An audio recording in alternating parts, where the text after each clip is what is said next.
요즘에 바이오주 보면은 어떤 생각부터 드세요? 애널리스트로서 좀 부담은 되죠. 예.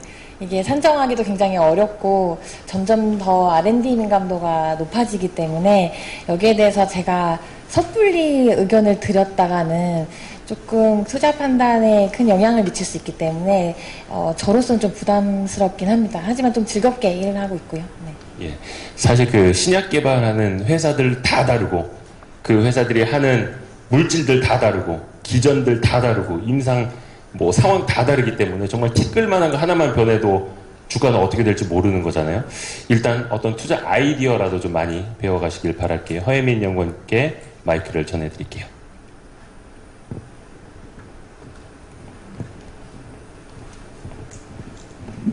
안녕하세요. 하이 투자증권에서 제약바이오를 담당하고 있는 허혜민입니다. 좀 분위기를 풀고자 우스갯소리로 말씀을 드리면 우리 제약바이오나 제약바이오뿐만 아니라 기업 평가 가치 지표를 하실 때 PER, Price Earning Per Ratio나 아니면 PBR, Price Book Per Ratio 많이 쓰는데 제약바이오에서는 PDR이라는 우스갯 농담도 많이 나옵니다. Price Dream Ratio인데요. 꿈을 많이 가지고 있는 업종이다 보니까 이제 우스갯소리로 그렇게도 얘기가 나오고 있고 오늘 사실 이 주제도 제2의 신라젠을 찾아서 굉장히 신라젠 잘 나오지 않는 그런 작년에 큰 화두였는데 좀 자극적인 주제로 소개를 받았습니다. 제가 그래도 애널리스트로서 가장 도움을 드릴 수 있는 방법은 그래도 산업의 트렌드를 파악하고 지금 우리가 어느 정도 수준에 와 있고 어떤 부분이 글로벌 트렌드랑 같이 가는지, 그러니까 꿈에서 제가 맡은 역할은 좀 더 그걸 수치화하고 현실화된 부분을 말씀드리는 게 좀 더 좋을 것 같습니다. 지난 17년도 같은 경우도 15년도 랠리를 재현했다고 할 정도로 수익률이 굉장히 좋았고요. 코스피, 코스닥 모두 아웃퍼폼을 했습니다. 이유는 15년도 같은 경우는 한미 아시겠지만 기술수출 시작으로 모든 제약바이오 업종들의 기술수출 기대감이 같이 불러일으켜졌고요. 17년도 같은 경우는 15년도하고 이유는 조금 다르게 글로벌 신약 성장에 대한 기대감, 그리고 파이프라인이 국내에서 해외로 간다라는 기대감도 같이 있었고, 더불어 이제 정부 정책 지원, 기술 수출 이슈도 연말쯤에 좀 있었습니다. 이것을 어떻게 설명을 드릴까 찾다가 다른 나라 국가들하고 좀 비교를 해보면요, 우리나라의 그 MSCI 기준으로 국가별 의약품 수익률 보시면 연간 포워드 기준으로 60에서 70배 정도 합니다. 다른 나라 국가들이 20배에서 30배 정도 받고 있으니까 사실 이것만 보면 굉장히 열광하는 상황인데요. 지금 현황을 보시면 글로벌 대비해서 우리나라 산업이 차지하는 비중은 아직은 2% 정도 수준입니다. 시가총액 같은 경우는 그것과 유사하게 3% 정도 받고 있고요. R&D 투자 비중은 한 1% 정도 됩니다. 이게 인도하고 약간 유사한 수준이에요. 인도도 시가총액 비중 한 2%, 그 인도의 제약바이오 산업이 차지하는 비중이 2%, R&D 비중 1%. 근데 우리나라하고 인도와의 차이점은 인도는 약간 제네릭 쪽으로 좀 더 발달이 돼 있고 우리는 그걸 이제 떠나서 신약 쪽으로 가고 있습니다. 미국 쪽이 아무래도 가장 크죠. 미국이 제약바이오 시총 비중 반 정도 차지하고 R&D 비중도 반 정도 차지합니다. 최근에 그래서 주가가 올라왔던 거를 설명을 드리자면 사실 이제 이 가장 큰 시장이 미국 쪽으로 나가고 있기 때문에 거기에 대한 기대감이 좀 반영됐다라고 보고 있는데요. 올해 그 미국 FDA 승인 받을 수 있는 우리 국산 의약품들의 건수가 7건이나 됩니다. 이게 7건이 사실 와닿지 않으실 수도 있는데요. 우리나라 역사상 여태까지 FDA 승인 받은 게 10건도 채 되지 않습니다. 그러니까 굉장히 의미 있는 숫자이고요. 확실히 국내에서 벗어나서 해외, 그것도 가장 큰 시장인 미국으로 나아간다라고 보실 수 있고, 밸류에이션을 설명을 드리려면 이걸로는 사실 설명드리기 좀 어렵고요. 글로벌하게 보시면 바이오텍, 아직은 바이오텍 수준이니까 바이오텍으로 보시면 나스닥 바이오텍 지수를 참고하실 수 있습니다. 우리나라가 연간 포워드로 60에서 70배 왔다 갔다 하는데 나스닥 바이오텍 지수가 한때 95배까지 치솟은 적이 있었습니다. 그때가 오바마가 2기 집권을 하고 2기 집권이다 보니까 오바마 케어를 실행을 할 수 있었죠. 그래서 연말쯤 이제 10월 달에 승인을 받아서 시행이 됐고요. 죄송합니다. 10월 달에 승인받아서 시행했고 95배까지 갔었고 이게 연간 포워드니까 그 다음에는 밸류에이션이 낮아지고 주가는 올라가고 이런 상황이 있었습니다. 우리나라도 큰 골격으로 보면 오바마 케어하고 약간 유사하게 보건복지 서비스 확대라는 차원에서는 비슷합니다. 오바마 케어도 보험이 없는 사람들한테 강제적으로 보험을 들게 하면서 좀 더 간접적으로 서비스를 확대했고 우리나라 같은 경우도 이제 비급여의 급여화 그리고 최근 들어서는 그 줄기세포 규제 완화나 유전자 규제 완화 쪽으로 가고 있죠.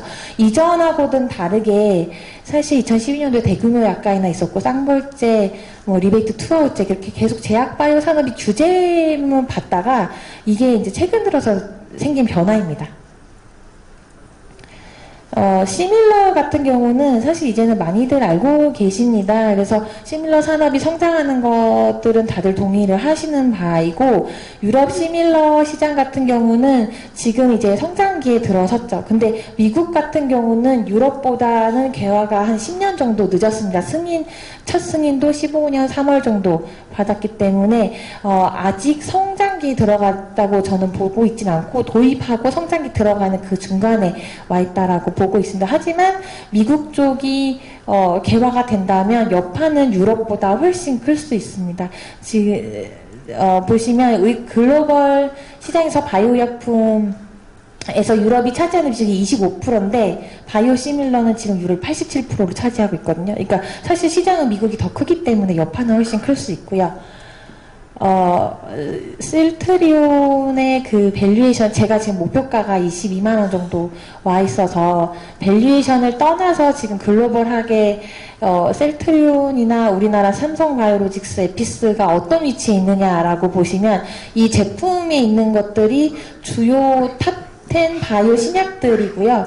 옆에가 이제 16년 매출이고 경쟁자 순위는 빨리 승인 신청을 한 회사들 순위로 제가 적어봤습니다.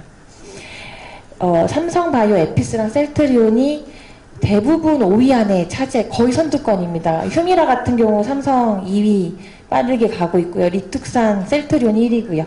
아바스틴 삼성 3위.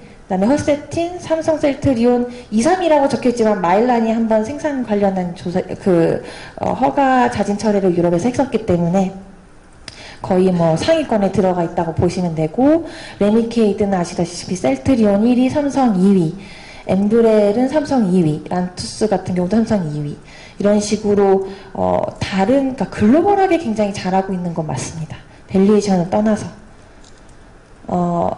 산업이 그러면 지금 해외에서는 어떤 일이 일어나고 있냐라고 보시면 미국도 굉장히 활발하게 신약 승인이 되고 있습니다. 2017년도 정도 48건이면 미국도 신약 승인 건수가 최대이거든요. 이게 사실 저는 오바마가 남겨놓은 자산이라고 생각을 하는 게 21세기 치료 법안을 이제 마지막에 오바마 정권 끝날 때쯤에 통과가 돼서 빠르게 신약 신속 승인이 가능하도록 변경이 된 데다가 고틀리브라고 하는 그 정부의 우호적인 생각을 가지고 있는 국장이 빠르게 신약 승인하는데 좀 동의하는 입장을 가지고 있기 때문에 같이 이런 면에서 빠르게 신약이 승인되고 있다라고 보실 수 있고 작년에 허가받은 것들 중 비교를 해보시면 항암제가 당연 1위였습니다. 희귀질환 치료제도 승인 비중이 계속 올라가고 있는 상황이고요. 뒤쪽에 희귀질환 쪽 계속 말씀을 드리면 희귀질환이라고 하면 우리가 사실 정말 희귀한 희귀질환이라고 생각이 드시겠지만 빅파마들의 전략은 암 쪽으로 희귀한 삽입병이나 특정한 희귀질환 쪽을 타겟으로 해서 먼저 출시를 해놓고 그 다음에 적응증을 확장하는 전략을 펼치고 있습니다. 그래서 희귀질환 쪽 보시면 옵디보나 키트루다 같은 경우도 우리가 잘 알고 있는 면역감염 억제제지만 처음에 이제 희귀로 승인을 받았고요. 그 상위 10개의 가치가 높은 희귀 품목들을 나열해 보시면 자기가 스스로 개발해서 승인까지 끌고 간 게 몇 개 없습니다. 10개 중에 8개는 다 라이센스 인을 했고요. 그 품목들도 밑에 리특산 같은 경우는 특허만료 때문에 연평균 성장률이 낮지만 그 희귀 질환 쪽 관련된 약들은 성장률이 굉장히 높은 걸 보실 수 있습니다. 우리나라에서 가능성이 그래도 있는 거는 한미약품의 포지오티닙 같은 경우는 희귀 쪽으로 암을 받을 가능성이 높다라고 생각을 하고 있고요. 지금은 한미가 스펙트럼한테 기술 수출해서 스펙트럼이 연구 개발을 하고 있습니다. 이것은 빅파마들을 조금 스터디를 해봤는데요. 지금 우리가 생각하는 것보다 빅파마들이 굉장히 힘듭니다. 탑라인이 상위 10개 빅파마들을 보시면 두 자릿수 이상 성장, 그러니까 10% 이상 매출 성장하는 회사들이 하나도 없습니다. 특허 절벽에 직면했고요. 그렇다 보니까 이 회사들이 사실은 성장 동력에 굉장히 목말라 있는 상황이고, 올해 초 1월 지금 다 끝나지 않았음에도 불구하고 관련된 인수합병 소식들은 전부 다 뭐 삼상이나 FDA 승인 거의 막바지에 있는 애들이 인수를 하고 있습니다. 주로 R&D 쪽에서는 항암제, 자가면역, 당뇨 쪽, 이쪽으로 미충족 의료 수요가 높고요. 우리나라에서 항암제, 자가면역, 당뇨 제일 잘하는 회사 어딜까요? 한미 정도 있습니다. 한미가 파이프라인에 이 세 개를 다 가지고 있고요. 가장 중점적으로 집중을 하고 있기도 합니다. 그래서 빅파마들은 올해부터 아마 적극적으로 후기 파이프라인에 있는 것들을 인수를 하거나 M&A 할 가능성이 굉장히 높습니다. 왜냐하면 빨리 후기에 있는 것들을 가지고 와서 출시를 해야 성장 동력이 늘어날 수 있거든요. 그래서 물론 초기 단계에도 가지고 오겠지만 당장 시급한 건 후기 파이프라인이라고 보시면 되고요. 이게 이제 거기에 대해서 연장선상에 설명을 드리는 건데, 이익잉여금이 평균 한 40조 정도 빅파마들이 가지고 있고 합산으로 한 400조 정도 있습니다. 그러니까 인수합병을 할 수 있는 총알은 충분하다고 보고 있고요. 거기서 더불어 트럼프의 세제개혁 이번에 시작되면서 35%에서 법인세가 20%로 인하됐기 때문에 더 자금은 풍부해질 거라고 보고 있습니다. 우리나라에서 임상 미국에서 3상하고 있는 업체들은 어디냐라고 살펴보시면 한미약품, 바이로메드, 슬라젠, 티슈진, 메지온, 지트리벤티 이 정도 있습니다. 뒤에 거 참고하시면 될 것 같고요. 키워드는 사실 2017년에 면역항암제 병용 이슈가 굉장히 뜨거웠죠. 그래서 뭐 제넥신이나 신라젠 같은 경우 좀 이슈가 됐었는데, 올해에도 병용 쪽으로는 아마 키워드는 계속 될 것 같고요. 카티 같은 경우도 작년에도 키워드였습니다. 카티가 등장했다라는 게 작년에 키워드였다면 올해는 카티를 인수한다라는 키워드가 될 것 같습니다. 그래서 연초인데도 벌써 존슨앤존슨이 젠스크립트의 자회사 리젠드한테 업프론트만 3,700억 주고 카티를 인수를 한 바 있고요. 이번 주 나온 뉴스 중에 셀젠이 주노를 10조 정도에 인수했다라는 소식이 있습니다. 그래서 카티 같은 경우는 제가 분석하기로는 면역관문 억제제는 이미 BMS하고 머크가 옵티브하고 키트로다 꽉 잡고 있기 때문에 빅파마들이 승산을 그러니까 틈을 비집고 가기가 굉장히 어렵습니다. 그렇기 때문에 반응률이라도 끌어내려고 병용을 많이 하는 거고요. 병용도 지금 한두 건 하는 게 아니라 뭐 200건, 300건씩 병용을 하고 있습니다. 근데 카티는 좀 더 승산이 있어요. 왜냐면 카티가 혈액만 타고 돌기 때문에 지금까지 등장한 카티 치료제는 림프종 백혈병이고요. 카티 같은 경우는 거의 우리가 암을 이 혈액암 쪽에서는 정복하지 않았나라는 생각이 들 정도로 평균 그 백혈병 환자들의 생존율이 15에서 30%였는데 카티가 등장하면서 80%까지 올렸습니다. 그러니까 돈만 있다면 이게 한 해에 거의 4억 원, 5억 원 정도 하니까요. 돈만 있다면 암 정복도 가능하다. 그렇지만 한계는 고령암을 못 듣고 있다라는 게 한계죠. 우리가 많이 앓고 있는 뭐 폐암이나 대장암, 췌장암 이쪽으로도 확장이 된다라고 하면 여파는 면역관문 억제제보다 훨씬 클 수 있습니다. 그래서 빅파마들이 지금 카티를 지금 인수하려고 하는 그 이유 중에 하나는 이쪽에서 뭔가 좀 더 업사이드를 보고 있기 때문이라는 생각이 들고요. 유전자하고 RNA 쪽도 올해는 키워드가 됐습니다. 그러니까 룩스트나라고 첫 희귀질환 유전자 치료제에게서 승인을 받았는데 가격이 한 8억 정도로 책정이 됐고요. RNA도 엘라엘람의 파티시란이라는 그 최초 RNA eye 치료제가 작년 12월 달에 FDA 승인 신청 들어가서 이제 아마 브레이크스루 테라피 지정됐으니까 5월 달이나 6월 달쯤에 승인 받을 겁니다. 아직은 유전자나 RNA 쪽이 대중화된 적응증을 가지고 있지는 않습니다. 희귀 쪽으로 많이 적응증이 되어 있는데 얘네들이 갖는 의미는 여태껏 나와 있는 의약품은 대중을 타겟으로 하는 의약품들이었다면 이 유전자나 RNA 치료제 같은 경우는 내 몸에 맞는 개인 맞춤 의료 시대가 이제 열리고 향후 방향성은 그렇게 갈 것이다 라는 걸 시사하고 있습니다. 미국에서 유전자 치료제로 삼상하고 있는 회사는 바이로메드, 티슈진, 신라젠 등이 있고요. 이 회사들이 타겟하고 있는 적응증은 조금 더 대중화되어 있긴 합니다. 바이로메드 같은 경우는 당뇨병성 신경병증이라든지, 티슈진은 퇴행성 관절염, 신라젠은 뭐 간암 이런 쪽이기 때문에요. JP모건에서 많이 주목받았던 것들 중에 그러니까 벤처 캐피탈들이 투자를 어디에 하느냐라고 보시면 여전히 RNA CAR-T, 면역항암제, 유전자 치료제 이쪽으로 투자를 하고 있습니다. 향후에 이쪽이 미래 성장 산업이 될 거라고 생각을 하고 있고, 추가적으로 이때 나왔던 얘기는 그 작년 2017년 같은 경우는 미국의 약가 인하에 대한 우려가 많았다라면 올해는 세제 개혁으로 M&A 그 비용을 어떻게 쓸 것이냐라는 얘기가 좀 많았습니다. 국내 제약바이오 저는 희망의 시대라고 생각을 하고요. 다만 거기에 대한 리스크는 너무 높아진 기대감이라고도 생각을 합니다. 일단 제약바이오, 제가 이 자료를 쓰기 전에 미국 제약바이오의 랠리를 분석한 사례 중에 이 3요소가 발생을 하면 3요소 중에 2개만 발생을 해도 랠리는 나왔습니다. 뭐 첫 번째는 글로벌 신약 기대감, 두 번째는 우리가 정부랑 같이 가는 산업이다 보니까 우호적인 정부 정책, 세 번째는 딜, 그러니까 예를 들면 M&A나 기술 수출. 우리나라 17년에 사실 요 세 개 다 발생했죠. 렘시마 같은 경우는 국내 의약품 중에서 아마 최초로 1조가 가능한 의약품이 될 겁니다. 우리가 글로벌 블록버스터라고 하면은 매출 단일 품목으로 1조 이상을 블록버스터라고 하거든요. 그러니까 1번 일단 발생했고, 2번 우호적인 정부 정책, 아까 말씀드렸다시피 문재인 개헌이나 규제 완화 이쪽으로도 발생을 했고, 세 번째 기술 수출 이슈마저 연말에 터졌습니다. 제넥신이나 한올바이오파마 뭐 이런 회사들 그렇기 때문에 이 세 가지가 다 발생하면서 랠리가 발생할 수밖에 없었다라는 생각이 들고요.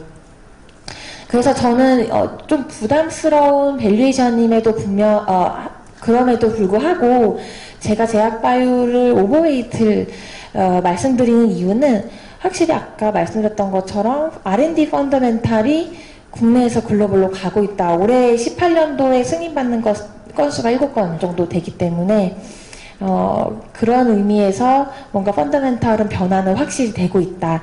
다만 이 희망의 시대는 고점이 어디냐 이런 얘기가 굉장히 많았습니다. 사실 미국 제약바이오 보시면 대장주가 꺾이면 조금 다 흔들리긴 하거든요. 그래서 우리나라에서 17년도에 약간 대장주였다라는 성격을 띈 애들을 보시면 한미약품의 롤론티스, 그러니까 한미약품도 30만원에서 60만원 2배 정도 올라왔기 때문에 이 롤론티스 중간결과 발표가 1분기 정도에 있습니다. 이 데이터가 꺾이지 않아야 되고요.